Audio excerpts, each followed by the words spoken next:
ओम शांति। आइए सुनते हैं आज की मुरली और साथ में रिक्वेस्ट है कि आप इस मुरली को सुनते समय अपना भोजन बनाएंगे तो आपका भोजन प्रसाद बन जाएगा, जिससे खाने वालों के तन मन को शक्ति, तंदुरुस्ती और खुशी प्रदान करेगा। आइए अब सुनते हैं बाबा के महावाक्य। शिव बाबा कहते, मीठे बच्चे, तुमने रावण की मत पर बाप की गलानी की तो भारत कोड़ी तुल्य बना। अब उसे पहचान कर याद करो तो धनवान बन जाएंगे। मीठे बच्चे, तुमने रावण की मत पर बाप की गलानी की तो भारत कोड़ी तुल्य बना। अब उसे पहचान कर याद करो तो धनवान बन जाएंगे। प्रश्न, सीढ़ी के चित्र में कौन सा वंडरफुल राज समाया हुआ है? सीढ़ी के चित्र में कौन सा वंडरफुल राज समाया हुआ है? उत्तर, आधा कल्प है भक्ति के डांस और आधा कल्प है ज्ञान की डांस। जब भक्ति की डांस होती है तो ज्ञान की नहीं, और जब ज्ञान की होती तो भक्ति की नहीं। आधा कल्प रावण की प्रारब्ध चलती और आधा कल्प तुम बच्चे प्रारब्ध भोगते हो। यह गुह्य राज सीढ़ी के चित्र में समाया हुआ है। गीत है ओम नमो शिवाय। ओम शांति। बाप बैठ समझाते हैं, भक्ति मार्ग में बहुत ही भक्ति की डांस की, ज्ञान की डांस नहीं की। भक्ति की डांस जब होती है तो ज्ञान की नहीं, जब ज्ञान की होती है तो भक्ति की नहीं, क्योंकि भक्ति की डांस उतरती कला में ले जाती है। सतयुग त्रेता में भक्ति होती नहीं, भक्ति शुरू होती है द्वापर से। जब भक्ति शुरू होती है तो ज्ञान की प्रारब्ध पूरी हो जाती है, फिर उतरती कला होती है। कैसे उतरते हैं सो बाप बैठ समझाते हैं। मैं कल्प कल्प आकर बच्चों को कहता हूँ, तुम बच्चों ने हमारी बहुत ही गलानी कर दी है। जब जब भारत में इस आदि सनातन देवी देवता धर्म की बहुत गलानी होती है तब मैं आता हूँ। गलानी किसको कहा जाता है वह भी समझाते हैं। बाप कहते हैं, मैं विकारी नरकवासी भारत को आकर कल्प कल्प स्वर्गवासी बनाता हूँ।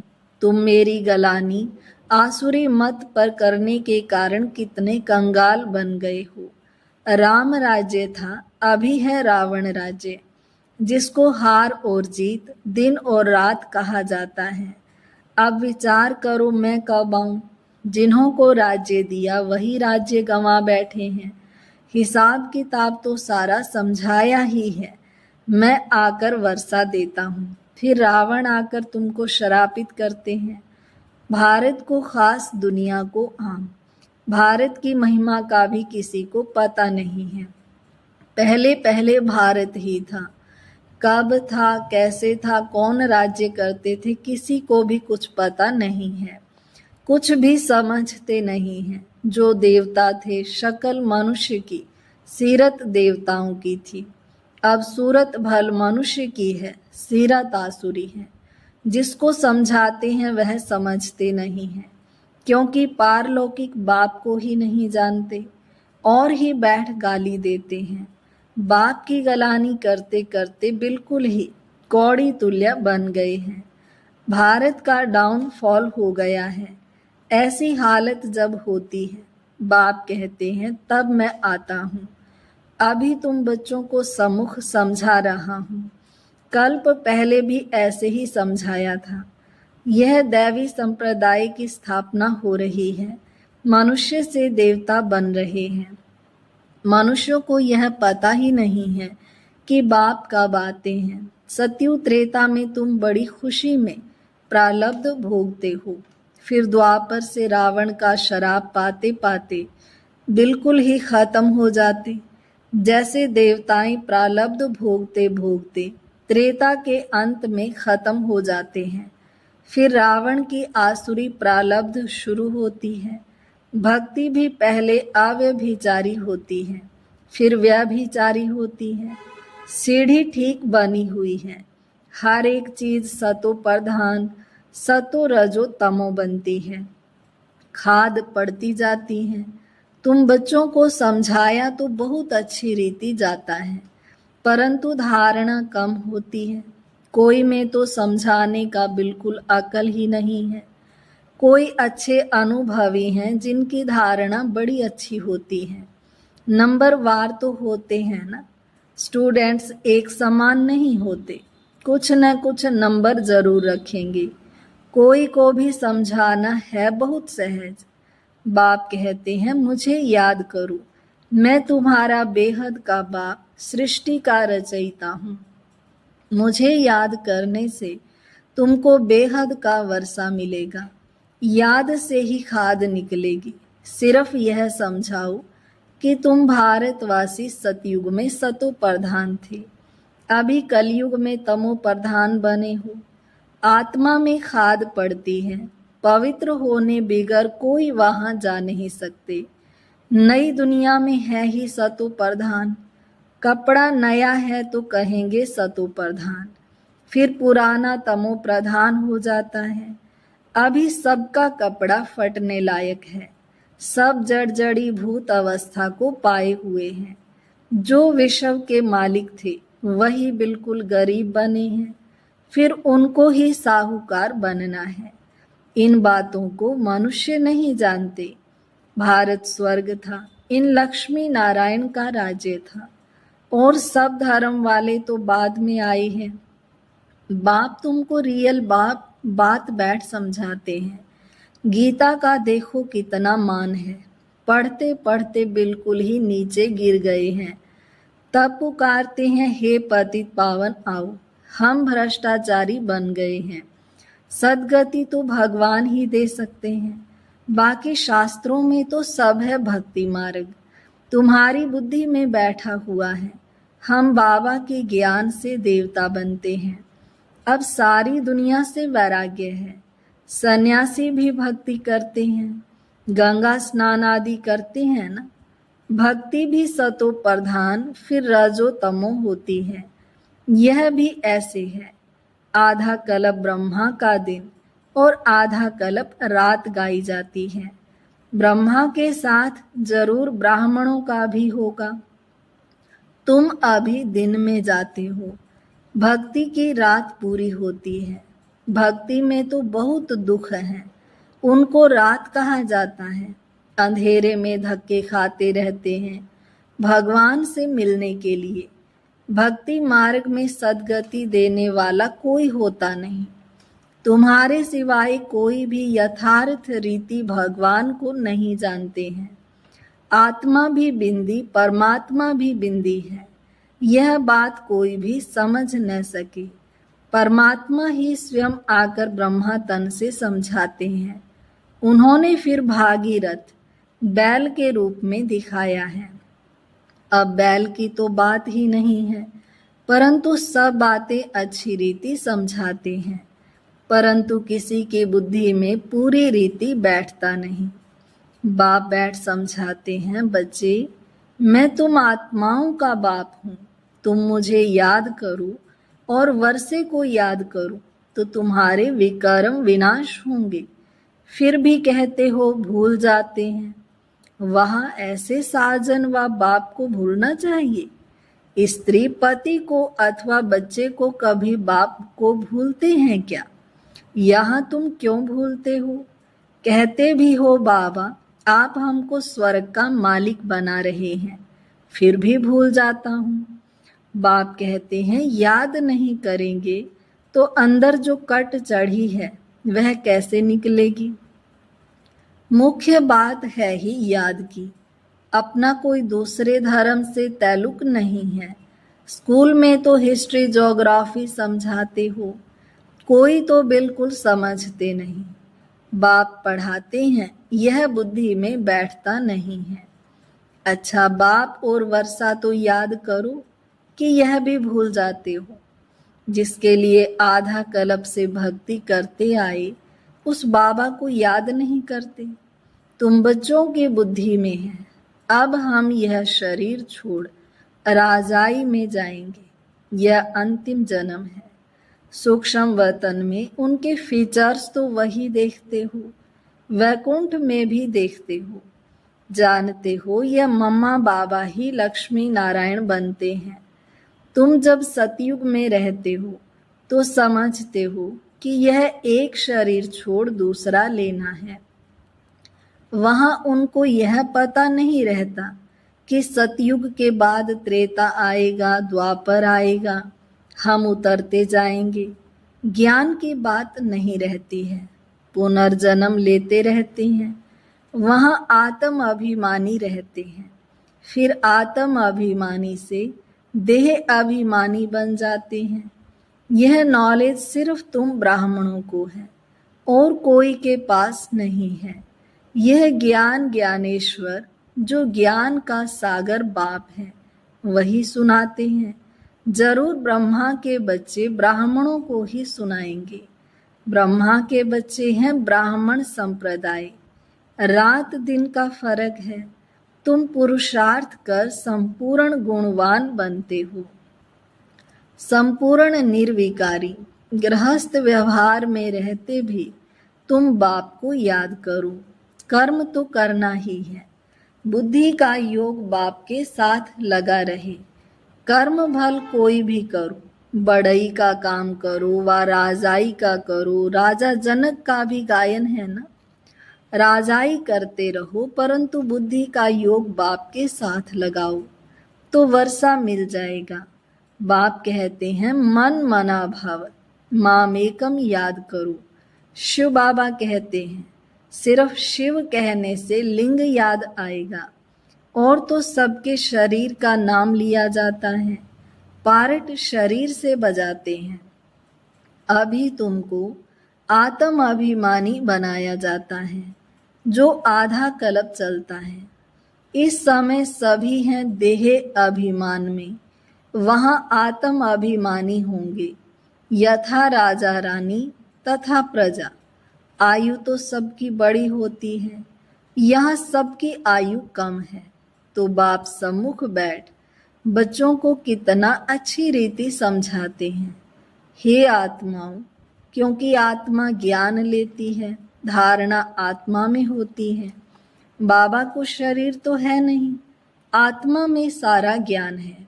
आत्मा भी स्टार है, बाबा भी स्टार है। वह पुनर्जन्म नहीं लेते, आत्माएं पुनर्जन्म लेती हैं। इसलिए बाबा ने काम दिया था कि परमात्मा की महिमा और बच्चे की महिमा लिख कर आओ। दोनों की अलग अलग है। श्री कृष्ण की महिमा अलग है। वह साकार, वह निराकार। इतना गुणवान किसने बनाया? जरूर कहेंगे परमात्मा ने बनाया। इस समय तुम ईश्वरीय संप्रदाय हो। तुमको बाप सिखला रहे हैं, पीछे फिर प्रारब्ध भोगते हैं। सतयुग में तो कोई नहीं सिखलाएंगे।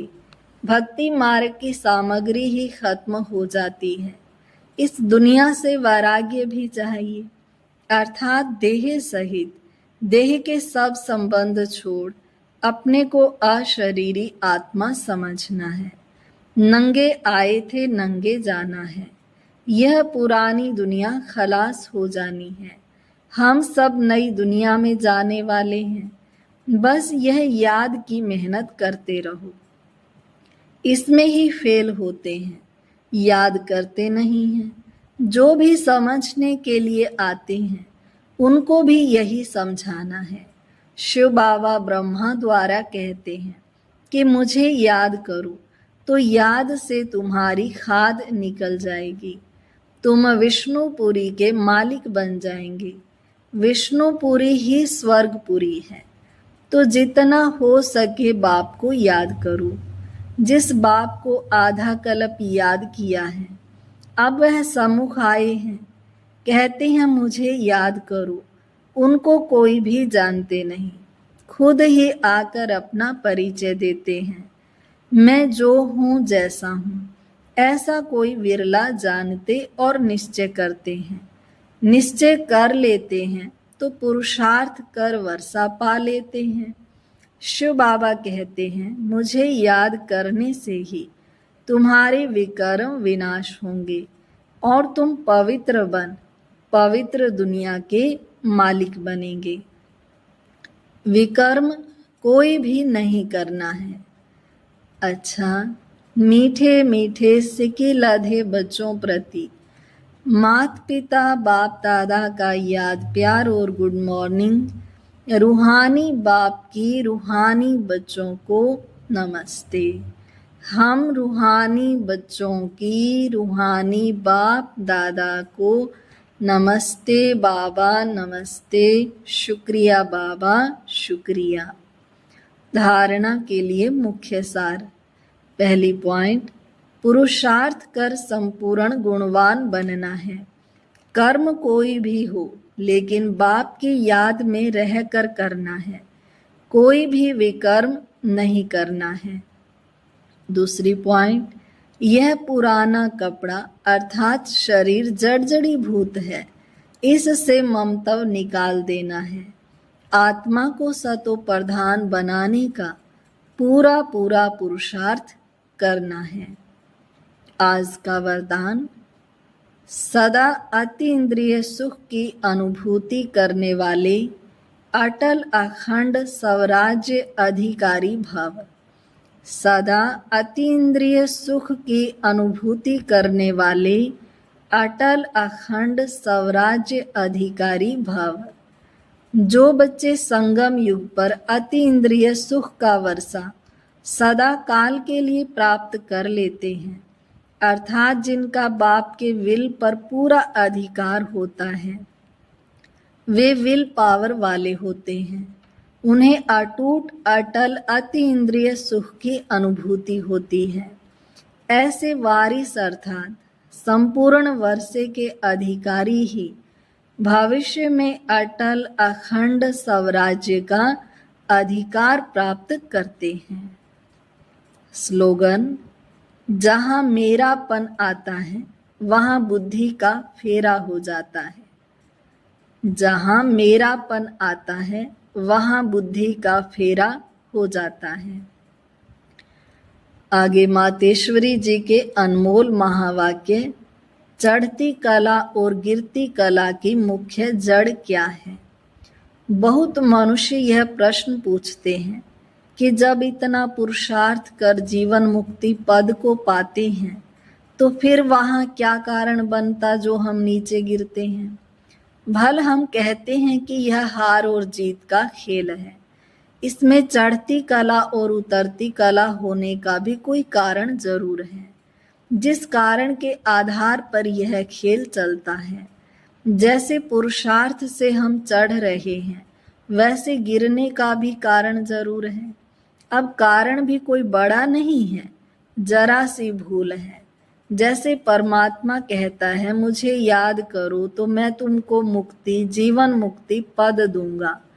वैसे ही जब बॉडी कॉन्शियस हो परमात्मा को भूलते हैं तो गिरते हैं, फिर वाम मार्ग में चले जाते हैं, फिर 5 विकारों में फंसने से दुख उठाते हैं। तो यह हुआ अपना दोष, न कि रचता का दोष है। जो लोग कहते हैं दुख सुख परमात्मा ही देता है, यह कहना बिल्कुल रॉन्ग है। बाबा सुख रचता है, न कि दुख रचता। बाकी हम श्रेष्ठ कर्म से सुख उठाते हैं और भ्रष्ट कर्म से दुख भोगते हैं। बाकी अच्छे कर्म का फल और बुरे कर्मों का दंड परमात्मा द्वारा अवश्य मिलता है, परंतु ऐसे नहीं कहेंगे कि सुख दुख दोनों परमात्मा देता है। नहीं, परमात्मा तो चढ़ती कला में हमारे साथ है, बाकी गिराने वाली माया है। कॉमन रीति में भी कोई साथ अथवा मदद लेते हैं सुख के लिए, बाकी दुख उठाने के लिए कोई किसका साथ नहीं लेते। बाकी तो जैसा जैसा कर्म वैसा वैसा फल की रिजल्ट। तो इस ड्रामा के अंदर दुख सुख का खेल अपने कर्मों के ऊपर बना हुआ है, परंतु तुच्छ बुद्धि मनुष्य इस राज को नहीं जानते। अच्छा, अव्यक्त इशारा है, सदा अचल अडोल एक रस स्थिति का अनुभव करो। ये 1 मई से अव्यक्त इशारों की नई थीम शुरू हुई है।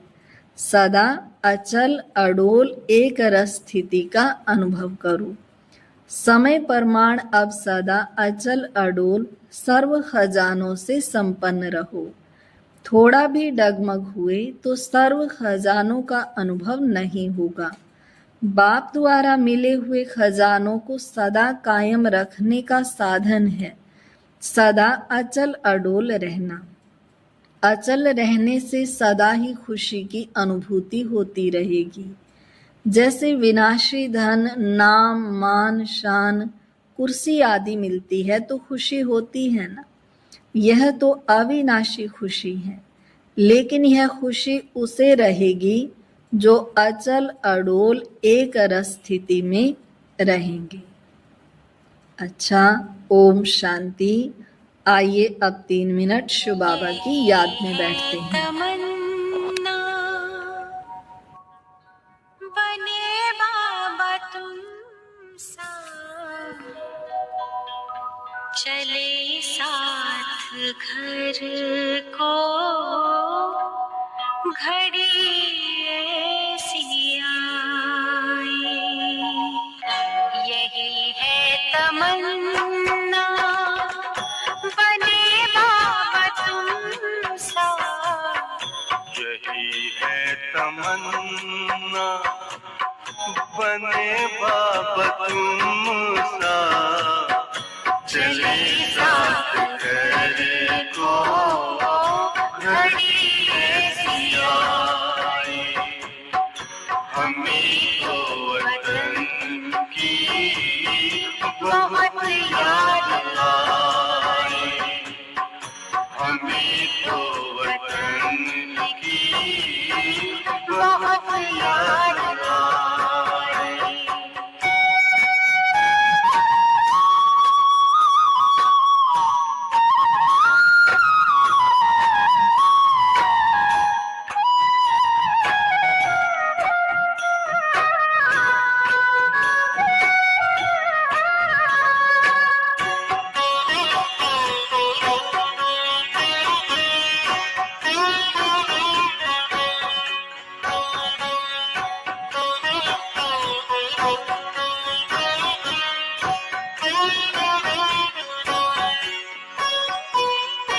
किस काम की है पुरानी ये दुनिया, बड़ी प्यारी है वो निराकारी दुनिया।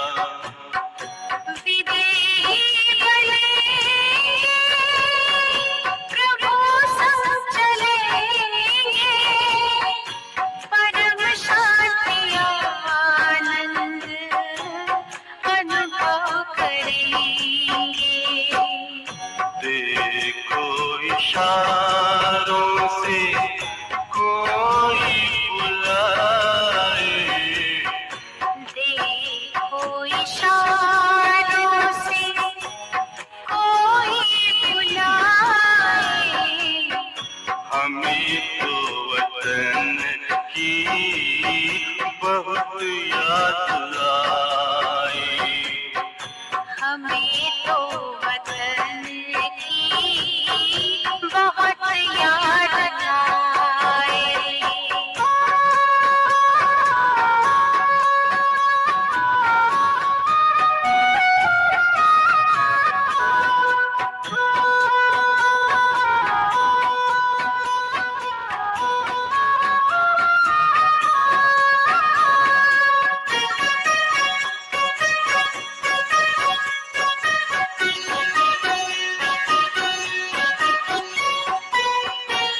मुद्दत है गुज़री, बिछड़े वतन को, मिला क्या यहाँ पर लगा करके मन को।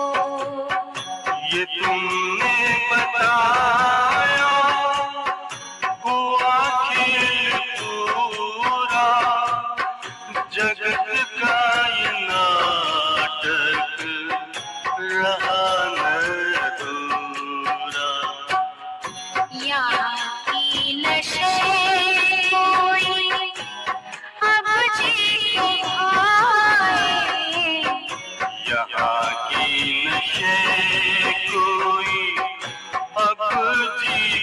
आए। हमें तो वतन की बहुत याद आए। हमें तो वतन की बहुत याद